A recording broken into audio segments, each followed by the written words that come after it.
The letter arrived on a Tuesday afternoon in September of 1878, and Ethan Abernethy knew before he even opened it that his life was about to change forever. He stood on the porch of his ranch house outside Ouray, Colorado, holding the envelope that had traveled all the way from Boston, Massachusetts. The peaks of the San Juan Mountains rose behind him, their tops already dusted with the first snow of autumn. His foreman, Miguel, had picked up the mail in town and brought it back with supplies. Ethan's hands were calloused and rough from years of working cattle and horses, but he handled the envelope with surprising gentleness. Inside, written in elegant script that put his own rough handwriting to shame, was the letter he had been waiting for. Miss Juliana Catherine had agreed to come west and become his bride. She would arrive in Ouray on the 28th of September, just 2 weeks away. Ethan read the letter 3 times, each time noticing something new. She wrote about her excitement to see the mountains, her hope that they would find companionship together, and her gratitude for his honesty in his previous correspondence. What struck him most was the vocabulary she used. Words like anticipation and providence and fortuitous peppered her sentences. He had mentioned in his advertisement that he was looking for an educated woman, someone who could read and write, maybe help keep the ranch books. He had not expected someone who wrote like a professor. Ethan was 32 years old, tall and lean from hard work, with sandy brown hair that he kept short and practical. His ranch sprawled across 3,000 acres of Colorado high country, and he ran nearly 500 head of cattle with the help of Miguel and 3 other ranch hands. He had built something solid here, something lasting, but the ranch house felt empty at night. The silence had begun to weigh on him. He had tried courting local women, but Ouray was still a rough mining town despite its growth. The few respectable women were either already married or not interested in the isolated life of a ranch. After considerable deliberation, he had placed an advertisement in several eastern newspapers. He had been specific about what he wanted: a woman of good character, someone educated, someone willing to build a life in the West. Juliana Catherine was 24 years old, the daughter of a Boston school teacher who had died the previous winter. Her mother had passed when she was young. She had been teaching at a girls' academy, but the position barely paid enough for room and board. When she read Ethan's advertisement, something in his straightforward description of ranch life and his request for an educated partner had resonated with her. The 2 weeks passed in a blur of preparation. Ethan cleaned the ranch house from top to bottom, much to Miguel's amusement. He whitewashed the exterior, fixed the squeaky hinge on the front door, and even attempted to make curtains for the windows before admitting defeat and buying some in town. He wanted everything to be perfect, or as close to perfect as a working cattle ranch could be.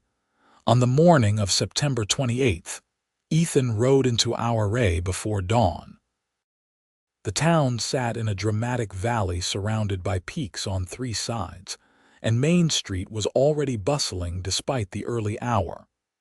Miners headed to their claims, merchants opened their shops, and the sound of hammers rang out from new construction. Ouray was growing fast, fueled by silver strikes in the surrounding mountains. The stagecoach from Montrose was due at 9 o'clock. Ethan tied his horse, a dependable bay gelding named Captain, outside the hotel and went inside to wait. He had worn his best clothes, a white shirt under a brown vest, clean trousers, and polished boots. He had even trimmed his beard that morning, studying himself critically in the mirror. The stage arrived 10 minutes late in a cloud of dust. Ethan stepped outside onto the hotel's wooden sidewalk, his heart hammering in his chest. 2 men climbed out first, miners by the look of them, followed by an older woman in a severe black dress. Then a hand appeared in the doorway, gloved in cream-colored fabric, and Juliana Catherine stepped down. She was not what he had expected. Ethan had received no photograph, only her written descriptions. She was of medium height with dark brown hair pinned up under a sensible traveling hat. Her dress was simple but well made, a deep green that brought out the color of her eyes. But it was her face that caught him. She had an intelligent expression, alert and observant, taking in everything around her with quick glances. When her eyes met his, he saw both nervousness and determination there. "Miss Catherine?" he asked, stepping forward and removing his hat. "Mr. Abernethy," she said, and her voice matched her letters, cultured and precise. "I am pleased to finally meet you in person." He helped her with her trunk and 2 carpet-bags, loading them into the wagon he had brought for the purpose.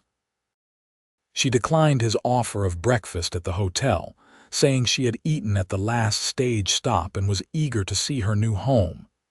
As they drove out of town, she asked questions constantly. "What type of cattle do you raise? How long have you owned the ranch? What crops grow well at this elevation?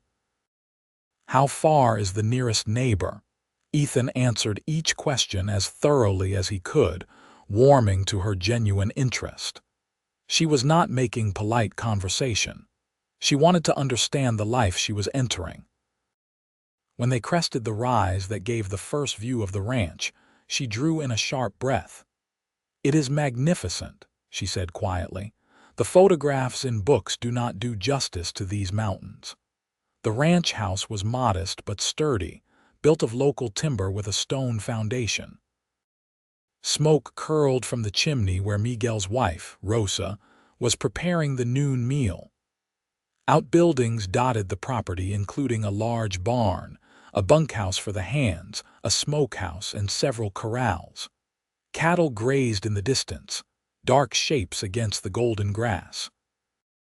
Rosa came out to greet them, wiping her hands on her apron. She was a warm, maternal woman who had been clucking about Ethan's solitary existence for years. She took Juliana under her wing immediately, showing her through the house while Ethan unloaded her belongings.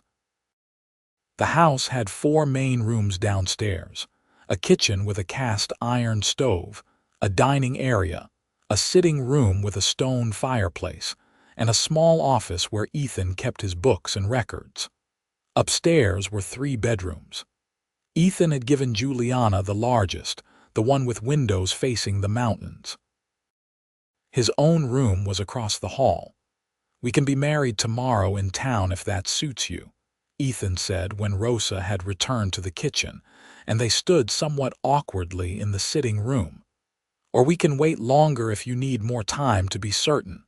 Juliana looked at him directly. "Mr. Abernethy, I traveled 2,000 miles to marry you. I am prepared to do so tomorrow. However, I must be honest with you about something." His stomach clenched. "What is it?" "Your advertisement mentioned wanting an educated wife, someone who could read and write." "I fear I may have misrepresented myself in my letters. I am not merely educated, Mr. Abernethy. I attended Wellesley College. I have studied literature, philosophy, mathematics, and natural sciences. I speak French and some Latin. I have published articles on educational theory in academic journals." She paused, watching his face carefully. "In Boston, I was considered overeducated for a woman, too opinionated, too bookish. If this is not what you wanted, if you were seeking someone simpler, I will understand and can make arrangements to return east." Ethan stared at her for a long moment. Then, to her obvious surprise, he laughed. It was a genuine laugh of relief and pleasure. "Miss Catherine, I asked for an educated woman because I value learning and intelligence. The fact that you are more educated than I imagined is a gift, not a problem. I completed 8th grade before my father needed me on our farm full-time. I read when I can, but there is much I do not know." I would be honored to have such a well-educated partner. He sobered slightly. But I must be honest in return. This is hard country. The work is physical and demanding. Winters are harsh. We are isolated here. Book learning, as valuable as it is, will not make the snow melt faster or the cattle prosper. I understand, Juliana said. I am not afraid of hard work, Mr. Abernethy, and please call me Juliana. If we are to be married tomorrow, perhaps we should use our given names. Ethan, he said. My name is Ethan. That night, Juliana lay in the unfamiliar bed and listened to the sounds of the ranch, cattle lowing in the distance, the wind in the pines, a coyote's distant howl. It was so different from Boston, from the rattle of carriages on cobblestones and the close press of buildings. Here, the sky was enormous, filled with more stars than she had ever imagined existed. She had been truthful with Ethan about her education, but she had not told him everything. She had not mentioned that her father's death had left her nearly penniless, that the academy where she taught had dismissed her for teaching her students about evolution and geology in ways that contradicted biblical literalism. She had not mentioned that she had read about Wyoming territory granting women the right to vote and had felt a stirring of possibility, a sense that perhaps in the West, a woman's mind might be valued differently than it was in the East. The next morning dawned clear and cold. Rosa helped Juliana dress in her best gown, a blue silk that had been her mother's. Ethan wore a black suit that looked slightly uncomfortable on his rangy frame. They rode to Ouray together in the wagon, with Miguel and Rosa following on horseback to serve as witnesses. The minister was a jovial man named Reverend Thomas, who served several of the small communities scattered through the San Juans. He performed the ceremony in the small church on the edge of town, and within 20 minutes, Juliana Catherine became Juliana Abernethy. Ethan's kiss was brief and respectful, his lips barely brushing hers, but his eyes held warmth when he looked at her. They had lunch at the hotel to celebrate, and Juliana noticed the curious looks from the townspeople. A few women approached to introduce themselves, assessing her with frank curiosity. She met the stares with calm dignity, answering questions about her journey and her impressions of Colorado. One woman, the wife of the general store owner, was particularly persistent. "You are from Boston." "My, that is quite a change. Can you cook?" "Do you know anything about ranching?" "I can cook adequately," Juliana replied.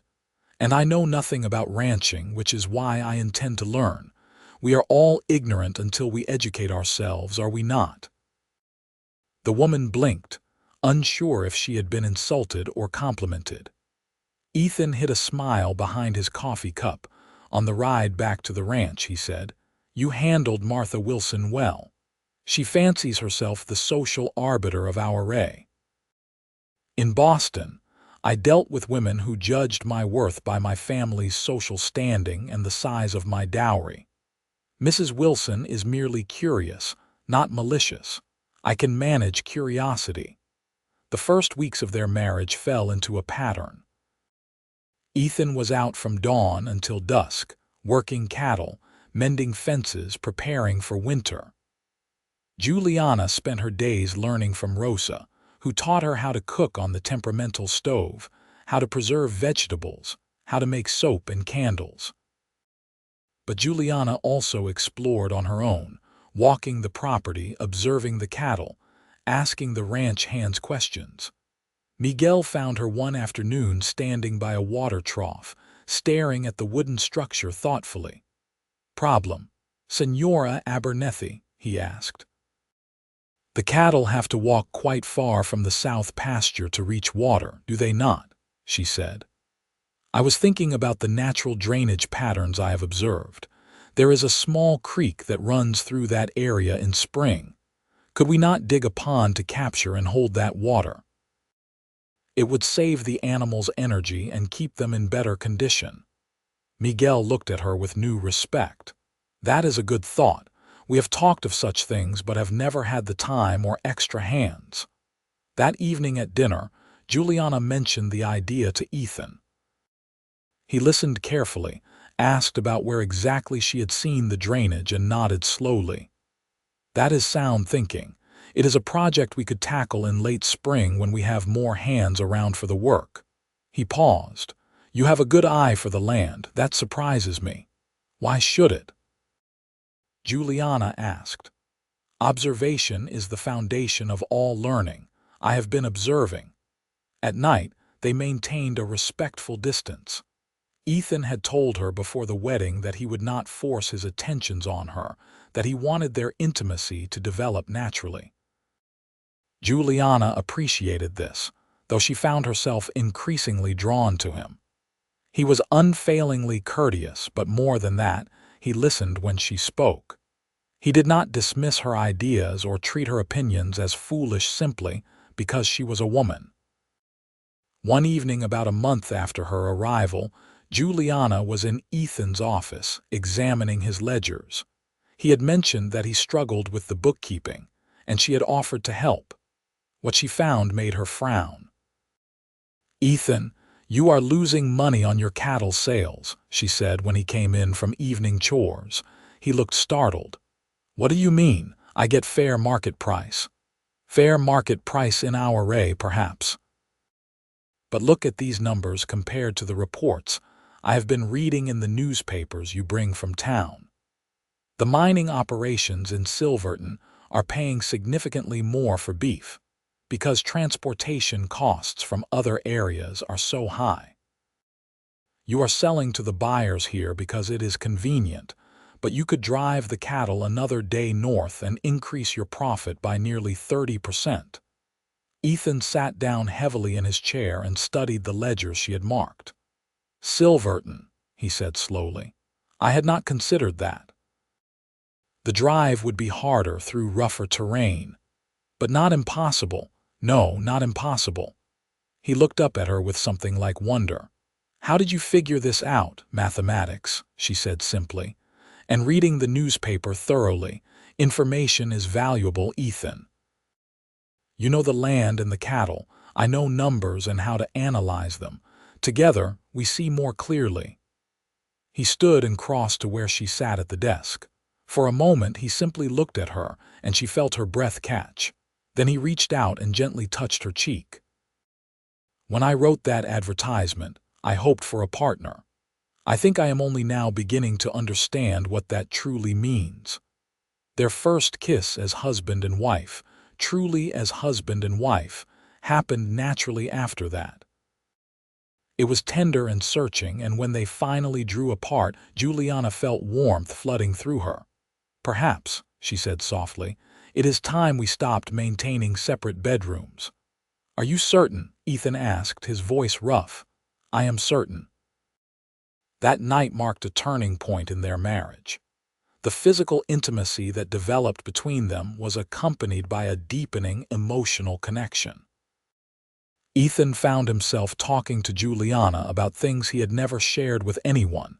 His dreams for the ranch, his fears about the changing West, his grief over his parents who had died in a cholera outbreak years before. Juliana, in turn, opened up about her loneliness in Boston after her father's death, her frustration at being dismissed from her teaching position, her sense that her mind was a liability rather than an asset in the world she had inhabited. "Here, though," she said one night as they lay together, "here I feel useful. My thoughts have application. I am not merely ornamental." "You could never be merely anything," Ethan replied, pulling her closer. Winter came early and hard that year. By late October, snow had closed the high passes. The ranch became an isolated world, just the family of people who lived and worked there. Juliana thrived in this environment. She organized the household with efficiency, taught Rosa to read in the long evenings, and spent hours in Ethan's office working on his accounts and planning for the next year. She also began teaching some of the ranch hands. Word had spread that the boss's wife was educated, and one evening, young Tommy, a cowhand barely 20 years old, shyly asked if she might help him with his letters. "I can read some," he said, "but writing is hard for me. My ma always wanted me to learn proper." Soon, Juliana had 4 students, ranch hands who came to the house after dinner 3 evenings a week. She taught them reading, writing, and basic mathematics. Ethan watched these lessons with quiet pride, seeing how patient she was, how she adapted her teaching to each man's level and learning style. "You are in your element," he observed one night after the students had left. "I am," she admitted. "I miss teaching. This helps fill that void." In December, a blizzard struck that lasted 3 days. The wind howled like a living thing, and snow piled in drifts higher than a man's head. The ranch hands moved between buildings using ropes they had strung for exactly this purpose. Ethan and Miguel went out every few hours to check on the cattle, coming back crusted with ice and snow. Juliana kept the house warm and had hot coffee and food ready whenever they returned. On the second day, when visibility was near zero, Ethan almost did not find his way back to the house. He stumbled through the door nearly frozen, and Juliana had to help him remove his ice-stiffened coat. "This is madness," she said, fear sharpening her voice as she wrapped him in blankets. "You could die out there." "The cattle," he managed through chattering teeth. "I do not care about the cattle if you are dead." The vehemence in her voice surprised them both. She knelt in front of him, taking his frozen hands in hers. "Ethan, I have only just found you. I cannot lose you." He looked at her, really looked at her, and saw the tears she was trying to hold back. "Juliana," he said softly, "I love you. I did not plan to fall in love. I thought we would have a partnership, a working relationship, but you have become everything to me." "And you to me," she whispered. "I love you, Ethan Abernethy. Please do not make me a widow before I have barely been a wife." He pulled her up onto his lap, blankets and all, and held her close. "I will be more careful, I promise." The storm finally broke on the 3rd day. When Ethan and Miguel assessed the damage, they found they had lost about 30 head of cattle, which was bad but not catastrophic. Many ranchers in the area lost far more.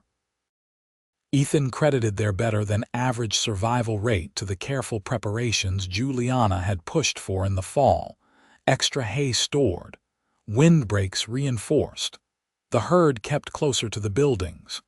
Christmas that year was simple but joyful. Juliana made a feast with Rosa's help, and all the ranch hands ate together in the main house. She had used some of her carefully hoarded money to buy small gifts for everyone: tobacco for the men, a new shawl for Rosa, and a beautiful leather-bound notebook for Ethan. "For your observations," she said when he opened it. "You notice so much about the land and the animals. Those observations are valuable. You should record them." He was touched beyond words. His gift to her was a complete set of Charles Dickens novels that he had ordered from Denver months before. She cried when she unwrapped them, holding the books like they were made of gold. Spring came slowly to the San Juans. The snow began to melt in March, but winter kept trying to reassert itself with late storms. In April, when the roads finally cleared, Ethan made the trip to Silverton with a small herd, testing Juliana's theory about better prices.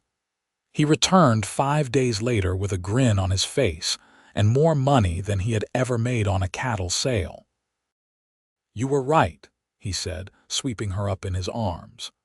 "The mining superintendent bought everything I had and asked when I could bring more.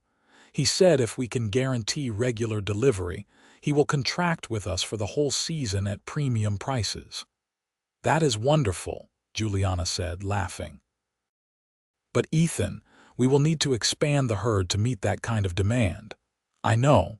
I have been thinking about that." He set her down and grew more serious. "There is a smaller ranch to our east, the Peterson place. Old man Peterson died last winter and his widow is looking to sell. It is about 800 acres with good grazing and maybe 100 head of cattle. If we bought it, we could more than double our capacity. Can we afford it? With what we will make from the Silverton contracts. Yes, if we are careful. They bought the Peterson place in May. It was a significant risk, stretching their finances thin, but Juliana's careful management of their accounts and the guaranteed market in Silverton made it feasible. They hired 2 more ranch hands and began the work of integrating the 2 properties. Juliana rode out with Ethan more often now, learning the new land, helping to move cattle. She proved to be a natural horsewoman, sitting her mare with confidence.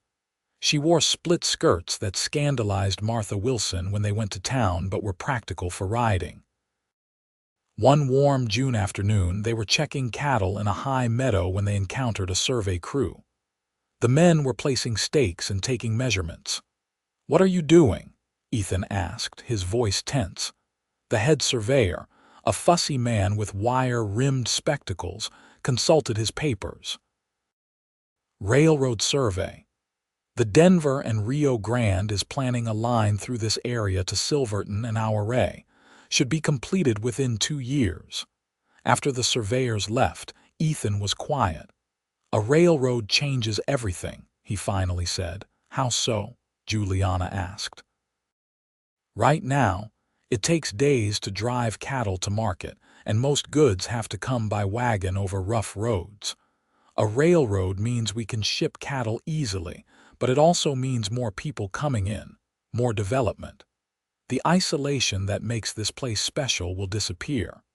Juliana considered this. "Change is inevitable, Ethan. The question is whether we adapt to it or are swept aside by it. A railroad could be an enormous advantage for the ranch. We could ship cattle anywhere, not just Silverton. We could bring in better breeding stock. The key is to position ourselves to benefit from the change rather than be threatened by it." He looked at her with admiration. "How did I ever manage before you came?" "Less profitably," she said with a slight smile, "and with worse bookkeeping." That evening, as they discussed the railroad news over dinner with Miguel and Rosa, Juliana had another idea. "We should diversify. Cattle are profitable now, but markets can change. What if we also started raising horses? The army always needs cavalry horses, and they pay well for quality animals." Miguel nodded enthusiastically. "The Senora is right. We have good grazing, and Ethan knows horses as well as cattle. I have a cousin in New Mexico who works with mustangs. We could bring in some wild stock, breed them with good stable horses, and create animals with the endurance of the Mustang and the temperament for training." The plan took shape over the following weeks. They would start small, with perhaps 20 mares and 2 good stallions. Miguel's cousin arrived in July with a string of wild horses that had been captured and begun basic training. Juliana watched from the corral fence as Ethan worked with the horses, patient and calm, earning their trust inch by inch. "He is good with them," Miguel said, joining her at the fence. "He is good with all living things," Juliana replied. "He listens to what they are telling him rather than imposing his will by force." "Like he does with you, Senora," she glanced at Miguel, surprised. The older man smiled gently. "I have worked for Ethan for 8 years. I have never seen him as happy as he has been since you arrived. You challenge him in good ways. You make him think beyond just today and tomorrow." "He has made me happy as well," Juliana said quietly. "Happier than I ever imagined I could be." In August, Juliana realized she was pregnant. The discovery filled her with a complex mix of emotions: joy, fear, excitement, and anxiety. She told Ethan that evening after dinner, and his reaction was everything she could have hoped for. He whooped with delight, picked her up and spun her around, then immediately set her down with concern. "Should you be moved like that? Are you well?" "You need to see the doctor," she laughed. "I am pregnant, not made of glass. But yes, I should see the doctor soon to confirm everything is progressing normally."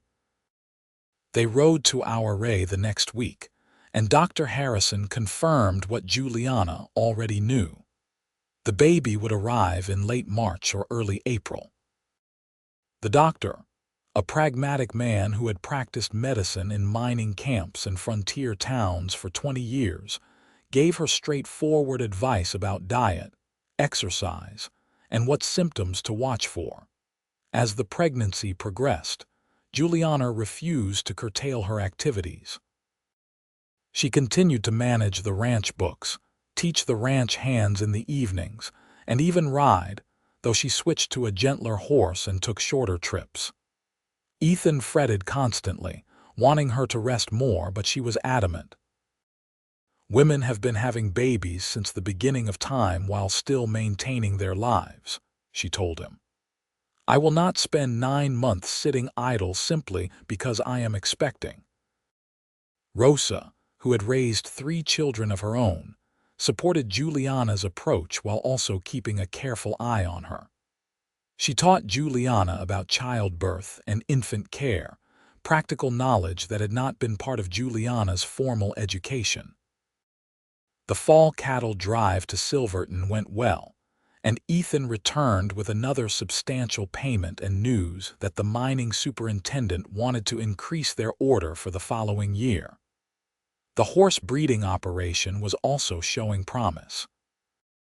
Several of the mares were pregnant, and the 2 stallions had proven to be excellent stock. Winter arrived again, and this year Juliana experienced it while heavily pregnant. By February, she was large and uncomfortable but still insisting on helping with daily tasks. Ethan had become absurdly protective, trying to prevent her from lifting anything heavier than a book. "I am having a baby, not dying of consumption," she said with exasperation after he tried to stop her from carrying a pot of stew to the table. "I cannot help it," he said. "The thought of anything happening to you or the baby terrifies me." Her expression softened. "I know, but you must trust that I know my own limits. I would do nothing to endanger our child." The baby came on the first day of April 1880, arriving after a labor that lasted from dawn until mid-afternoon. Rosa attended her, along with Dr. Harrison, who Ethan had insisted on bringing to the ranch 2 weeks before the due date. The doctor had grumbled about the expense and inconvenience until Ethan offered to pay triple his usual fee, at which point he had agreed to stay in the small guest room. Ethan paced the barn, the yard, the porch, anywhere Rosa and the doctor would let him. He had assisted with countless animal births, but was utterly helpless in the face of human childbirth. Miguel and the ranch hands kept him company, offering encouragement and sharing stories of their own children being born. When Rosa finally emerged from the bedroom and said, "You have a son and your wife is asking for you," Ethan took the stairs 3 at a time. Juliana lay propped up in bed, pale and exhausted but smiling. In her arms was a tiny bundle. Ethan approached slowly, almost reverently. "Say hello to your son," Juliana said softly. The baby was red-faced and wrinkled, with a surprising amount of dark hair. His eyes were shut, and he made small mewling sounds. Ethan reached out and touched one impossibly tiny hand, and the baby's fingers wrapped around his calloused index finger. "He is perfect," Ethan whispered. "You are amazing. Thank you." They named him James after Juliana's father. James Edward Abernethy was a healthy, vigorous baby who seemed to nurse constantly in the first weeks. Juliana was exhausted but happier than she had ever been. Ethan was a devoted father from the start, walking the floor with James when he cried at night, changing diapers without complaint, singing soft cowboy songs to soothe him. The ranch work continued, of course. Life on a cattle ranch did not pause for new babies, but everyone pitched in to help. Rosa was invaluable, taking James for a few hours each day so Juliana could rest. The ranch hands were surprisingly gentle with the baby, taking turns holding him and making silly faces to earn his first smiles. By June, Juliana was back to her regular activities, though she now did them with James strapped to her back in a cradle board that Miguel's cousin had sent as a gift. She managed the books with James sleeping nearby, taught evening classes while nursing him, and even went on short rides with him secure against her. "You are remarkable," Ethan told her one evening as they sat on the porch, watching the sunset while James dozed in her arms. "I do not know how you manage everything you do." "I manage because I have help," she replied. "From you, from Rosa, from everyone here. We are building something together, Ethan, not just a ranch but a real community." The summer of 1880 was good to them. The cattle were healthy, the new horse breeding program was thriving, and the railroad construction pushed forward, bringing more business and development to the region. Ethan and Juliana made several trips to Ouray, and she gradually became more integrated into the town's social fabric, despite, or perhaps, because of her unconventional ways. She started a small lending library out of their home, allowing ranch families in the area to borrow books. She also began writing articles for the Ouray newspaper about practical matters like cattle management, breeding programs, and ranch finances. Some people grumbled that a woman had no business writing about such things, but the articles were popular and generated discussion. In the fall, when James was 6 months old and beginning to sit up and babble, Juliana received a letter that surprised her. It was from Wellesley College, her alma mater. The dean had read several of Juliana's newspaper articles that had been reprinted in Eastern papers. She wrote to express admiration for how Juliana was applying her education in practical ways, and to ask if Juliana might consider writing a series of essays on women's education and its applications in the developing West. Juliana showed the letter to Ethan that evening. "What do you think?" she asked. "I think you should do it," he said immediately. "You have important things to say about education and about life out here. More people should hear them." Over the winter, while snowstorms howled outside and James learned to crawl and then walk, Juliana wrote. She wrote about the need for practical education alongside classical learning, about the value of women's intellectual contributions to frontier development, about the ways that isolation could be overcome through education and community building. Her essays were published first as a series in several newspapers, and then, in 1881, were collected into a small book. It did not make them rich, but it brought Juliana satisfaction she had not anticipated. She received letters from women across the West, many of them educated women who had felt isolated and undervalued. They told her that her words had given them courage and validation. The ranch continued to prosper. The railroad reached Ouray in the fall of 1881, and just as Juliana had predicted, it opened new opportunities. They could now ship cattle to Denver and even further east. They also began selling horses to the Army, a lucrative contract that Miguel managed with pride. In the spring of 1882, Juliana discovered she was pregnant again. This pregnancy was easier than the first in some ways, as she knew what to expect. James was now an active 2-year-old, curious about everything and constantly getting into mischief. Ethan doted on him, teaching him about horses and cattle, letting him help with small chores. Their second child, a daughter they named Sarah, was born in November 1882. She was smaller than James had been but equally healthy, with Ethan's sandy hair and Juliana's green eyes. James was fascinated by his little sister, wanting to help with everything and constantly bringing her toys and treasures he had found around the ranch. The years that followed were busy and full. The ranch expanded further as they bought additional land from neighbors who were moving on or retiring. By 1885, they ran over 1,500 head of cattle and a horse herd that numbered nearly 200, including 30 mares dedicated to producing cavalry horses. Juliana's lending library had grown into a formal school that met 3 days a week in a small building they had constructed near the ranch house. She taught children from neighboring ranches, and enrollment grew every year. She hired a young woman from Ouray to help with the teaching, a bright girl named Emily who reminded Juliana of herself at that age. Ethan served on the town council, bringing practical ranching perspectives to discussions about land use and water rights. He and Juliana worked as a team on these issues, with her providing research and analysis while he presented their positions to the council. They became known as a formidable partnership, people whose opinions carried weight because they backed them with facts and careful reasoning. In 1886, when James was 6 and Sarah was 3, Juliana gave birth to twins, a boy and a girl they named Henry and Margaret.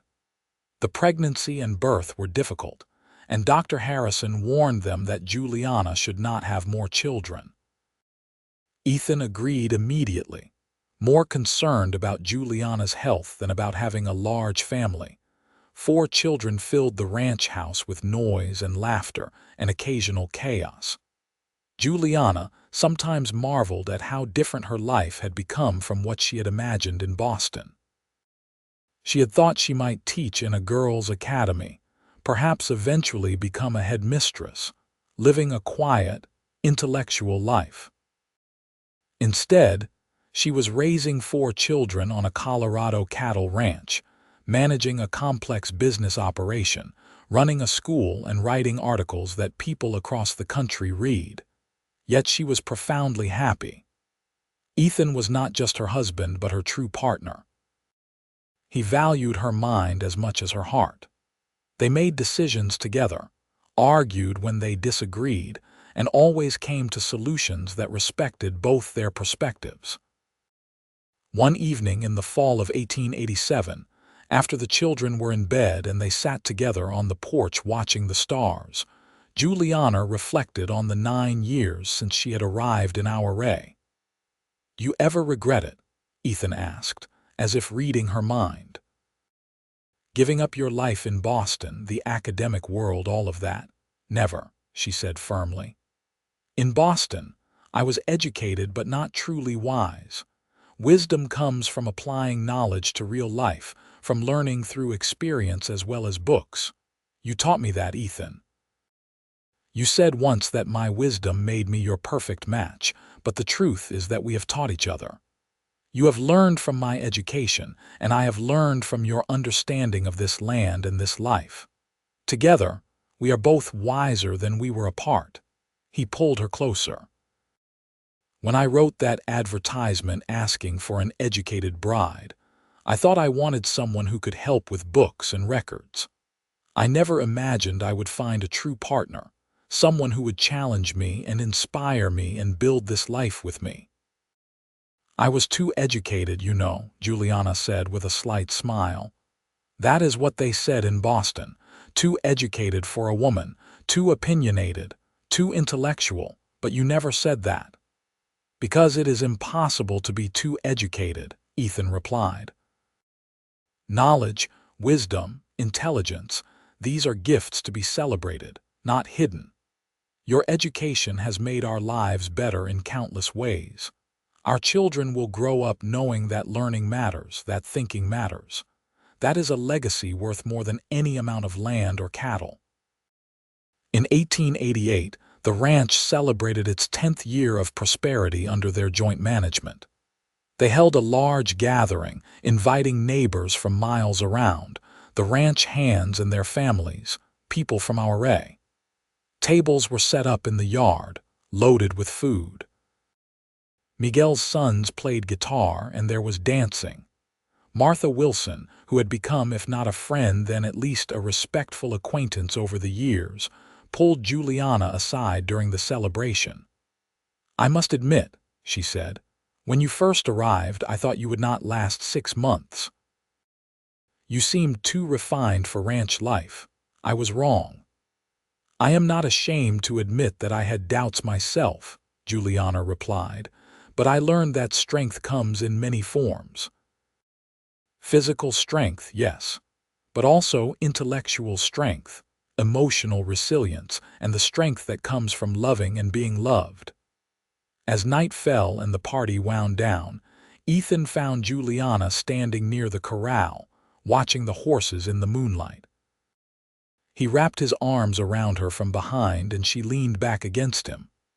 "Happy?" he asked softly. "Profoundly," she replied. "When I answered your advertisement, I was looking for security, for a place in the world. What I found was so much more. I found purpose, family, and a love I never expected. I love you, Juliana Abernethy. I loved you when you stepped off that stage looking nervous and determined. I loved you when you reorganized my entire accounting system. I loved you when you gave birth to our children. I love you now, and I will love you until my last breath." She turned in his arms to face him. "And I love you, Ethan.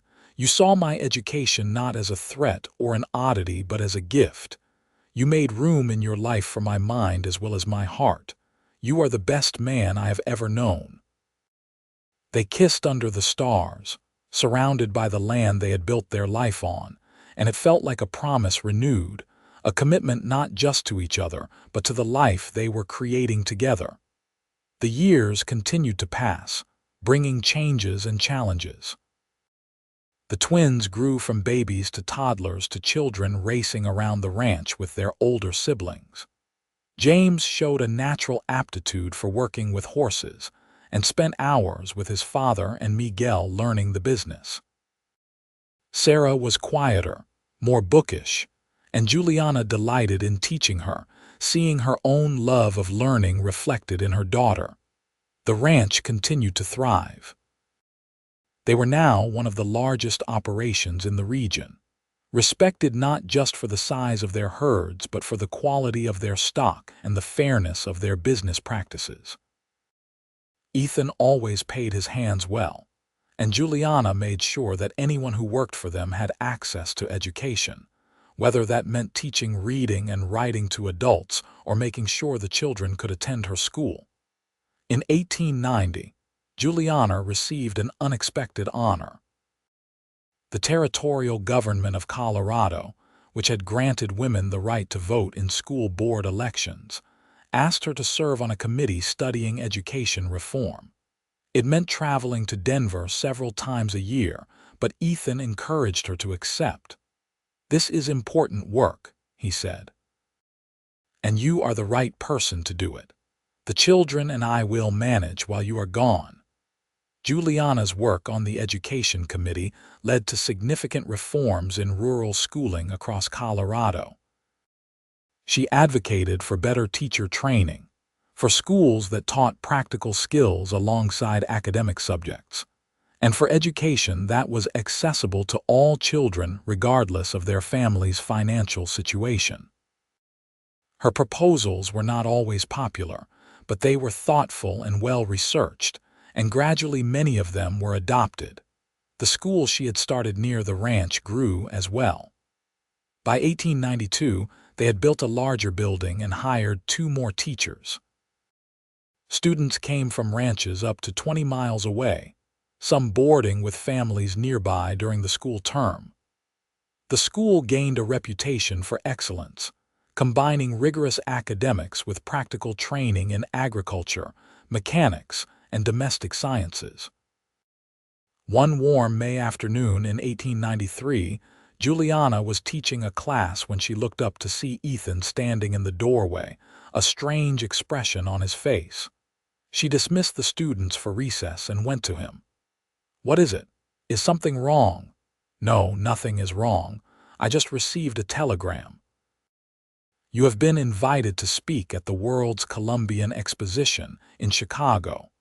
They want you to give a lecture on women's education and frontier development as part of the World's Congress of Representative Women." Juliana stared at him in shock. The Columbian Exposition was one of the most significant events in the country, celebrating the 400th anniversary of Columbus's voyage and showcasing achievements in arts, sciences, and culture. To be invited to speak there was an enormous honor. "That is remarkable," she said slowly. "I never imagined such recognition."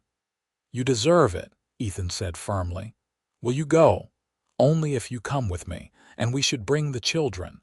They should see something of the world beyond this ranch." The trip to Chicago in June of 1893 was an adventure for the whole family. James, now 13, was fascinated by the trains and the crowds. Sarah, 10 years old, was wide-eyed at the sight of the enormous exposition buildings. The twins, at 6, were exhausting in their energy and curiosity. Juliana's lecture was held in a packed hall.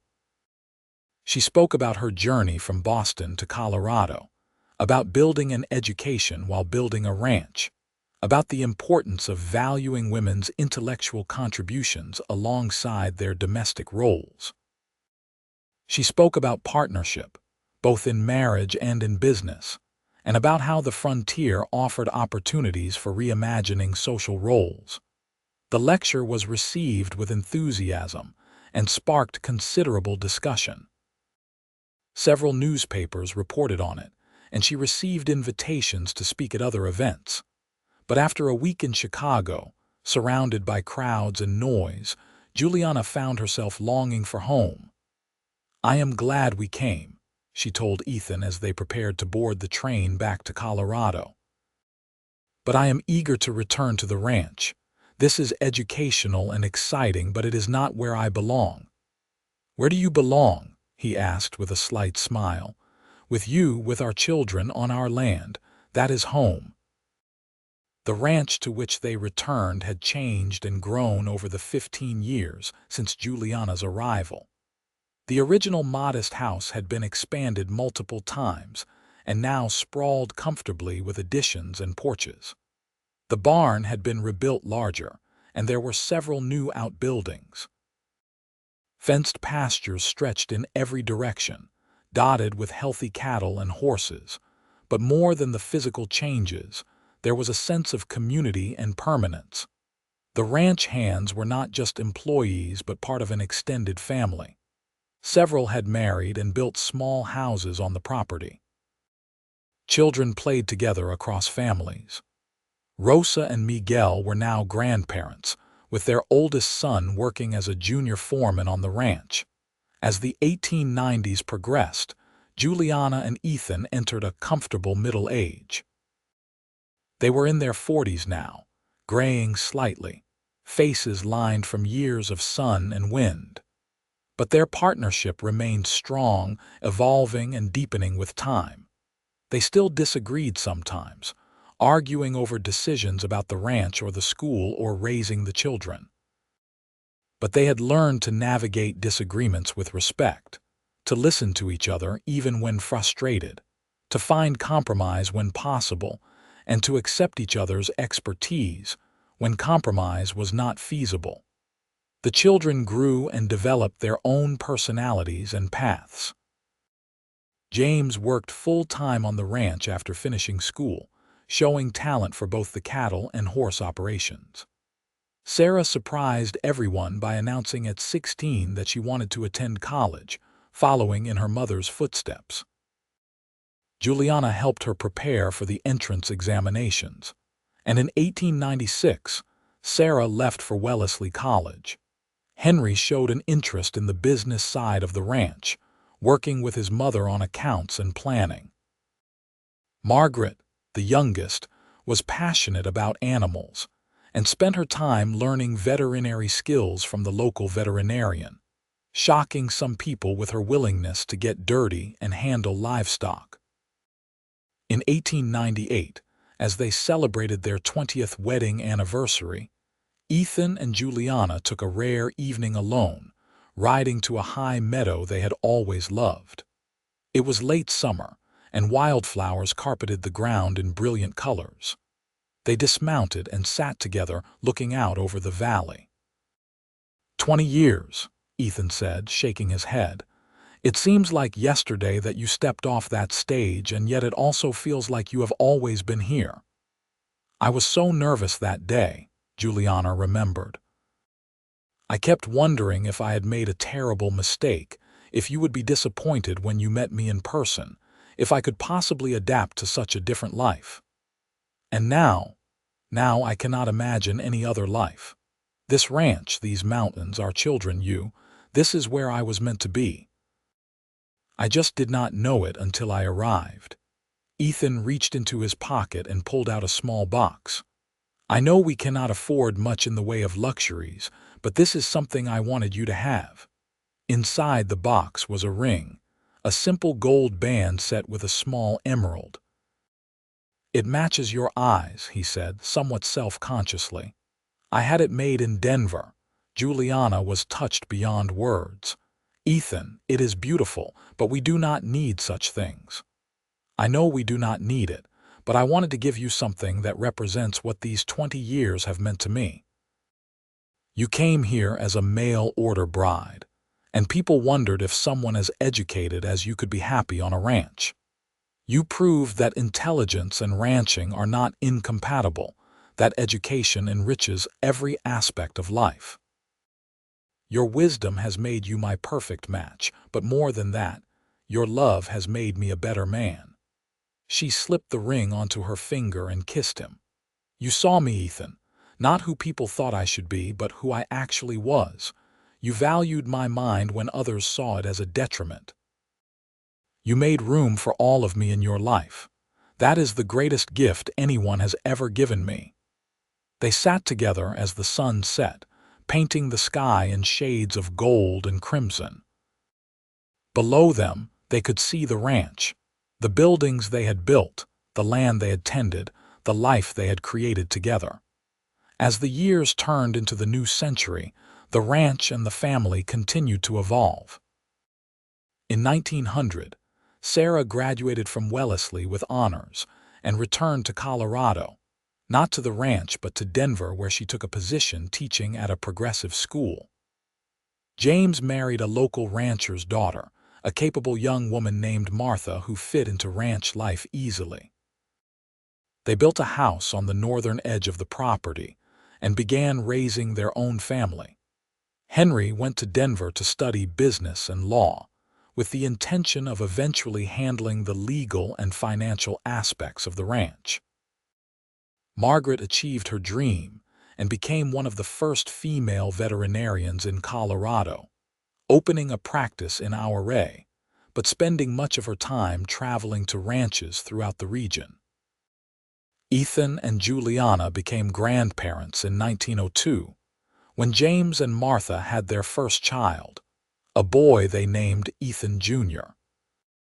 Juliana held the baby and marveled at the passage of time, at how the frightened but determined woman who had stepped off the stage 24 years earlier had become this person, this grandmother with grown children and a legacy that extended beyond her own life.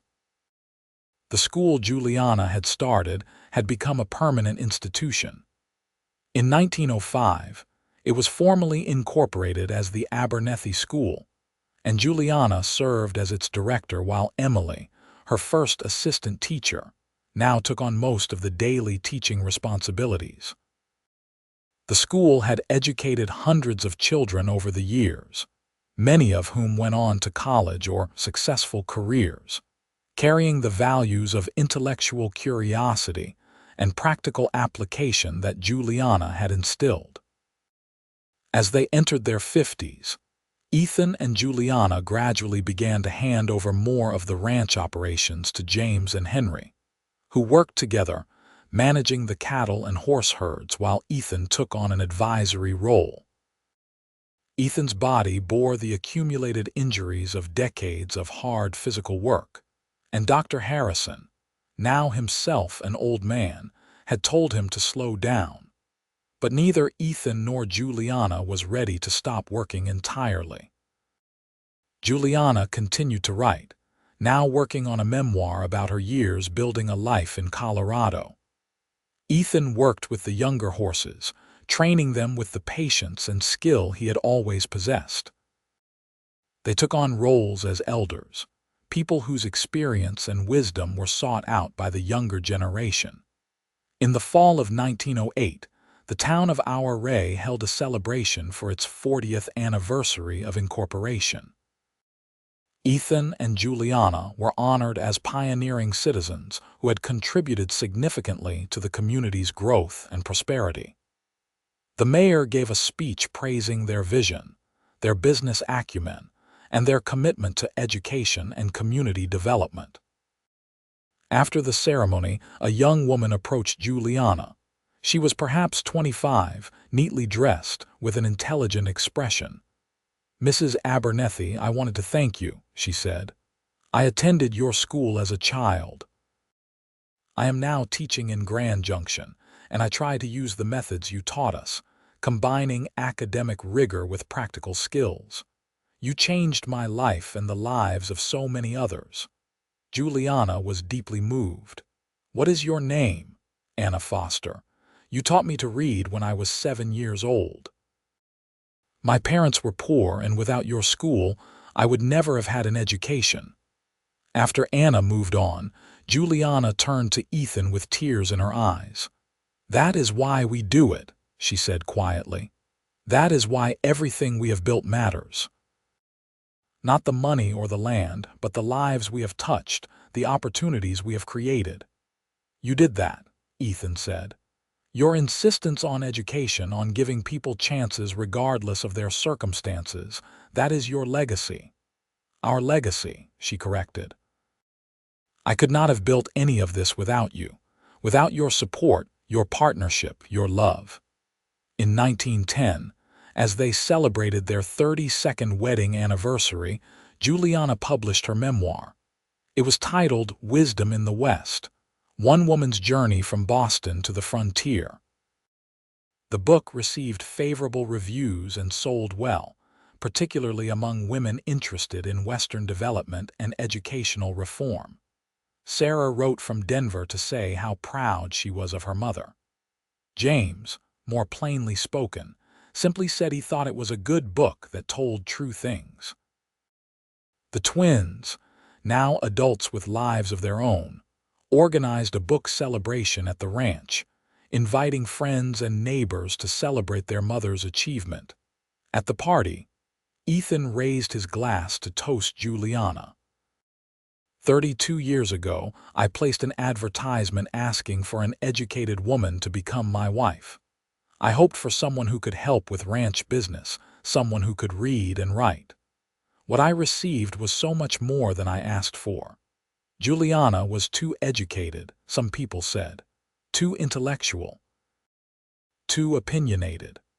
But I saw immediately that her wisdom, her education, her fierce intelligence made her not just a suitable match, but my perfect match. Together we have built not just a ranch, but a life, a family, and a legacy of learning and opportunity. I am honored to have been her husband, her partner, and her greatest admirer. Juliana wiped away tears and stood to respond. When I left Boston, I was running from a life that did not value what I had to offer. I was looking for safety and security. What I found was purpose, partnership, and a love that exceeded anything I had imagined.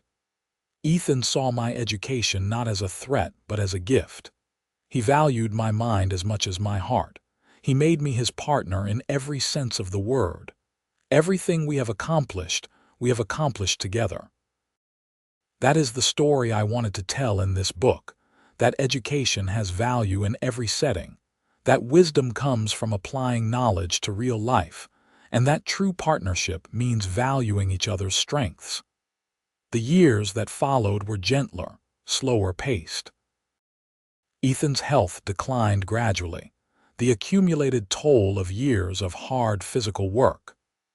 By 1913, He was mostly retired from active ranching, spending his days training young horses and dispensing advice to his sons. Juliana remained active with the school and continued to write articles and letters, but she also spent more time simply being with Ethan, treasuring the quiet moments they shared. One warm evening in June 1915, they sat together on the porch as they had done thousands of times before. The mountains were silhouetted against a spectacular sunset.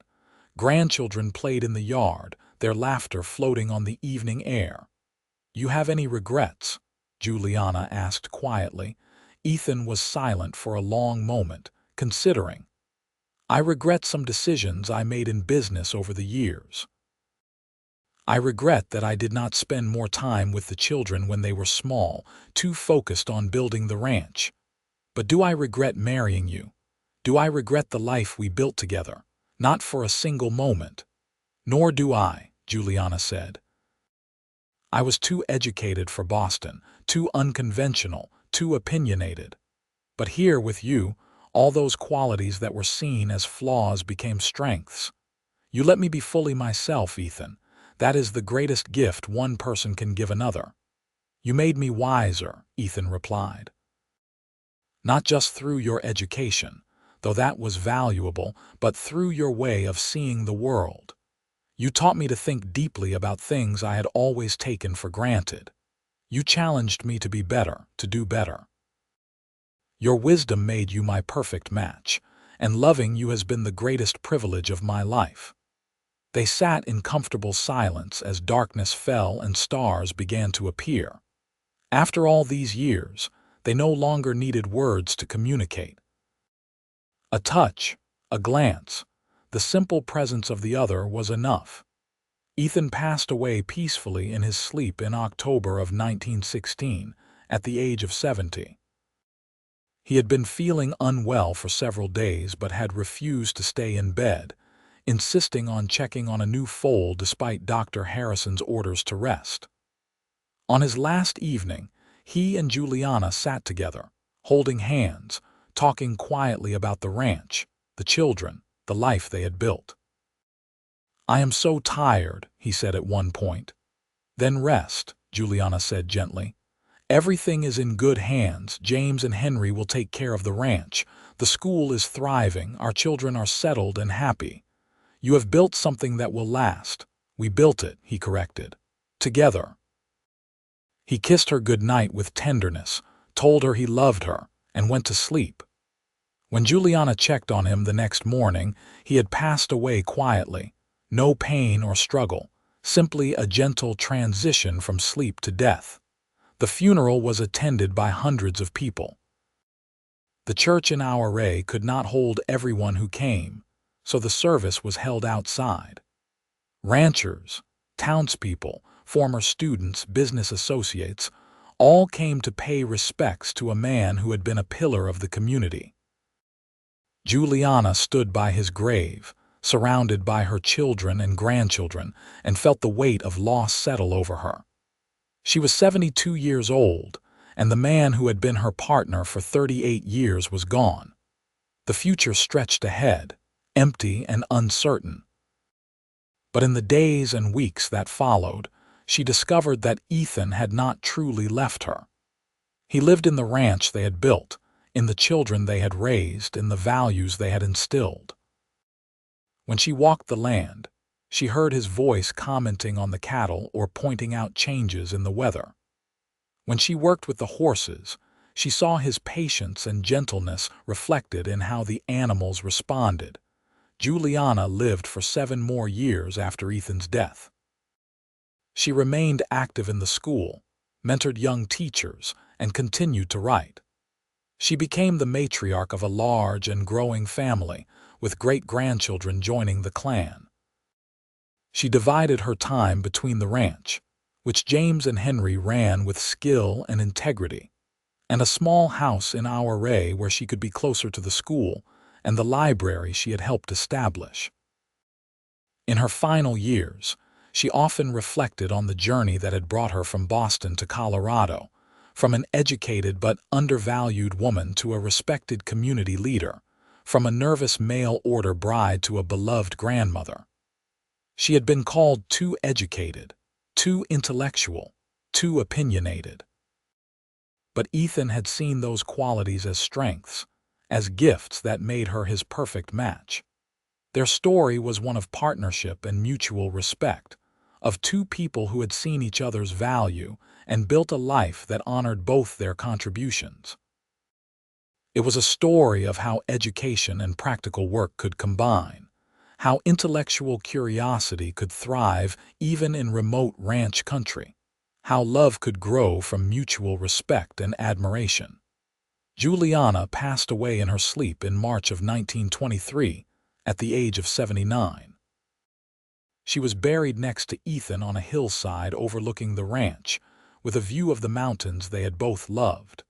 The gravestone bore both their names and a simple inscription: partners in life, legacy, and love. The Abernethy Ranch continued to operate under family ownership for generations. The school Juliana founded remained a respected educational institution, eventually becoming a public school that still bore her name. Her writings on education and frontier life were studied by scholars interested in women's history and Western development. But perhaps her greatest legacy was the model she and Ethan had provided of what marriage and partnership could be. They had shown that education and practical life were not opposites, but complements, that a woman's intelligence was an asset to be celebrated rather than hidden, that true partnership meant valuing each other's strengths and supporting each other's growth. The mail-order bride who had been too educated found in a Colorado rancher a man who recognized that her wisdom made her his perfect match.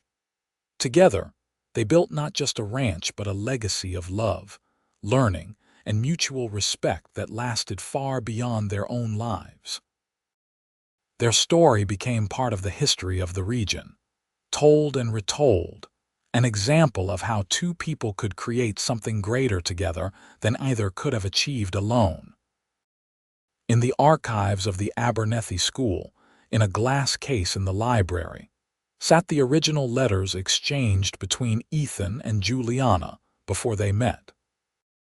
Students sometimes read them, marveling at the formal language and the careful way these two strangers had tried to understand each other through words alone.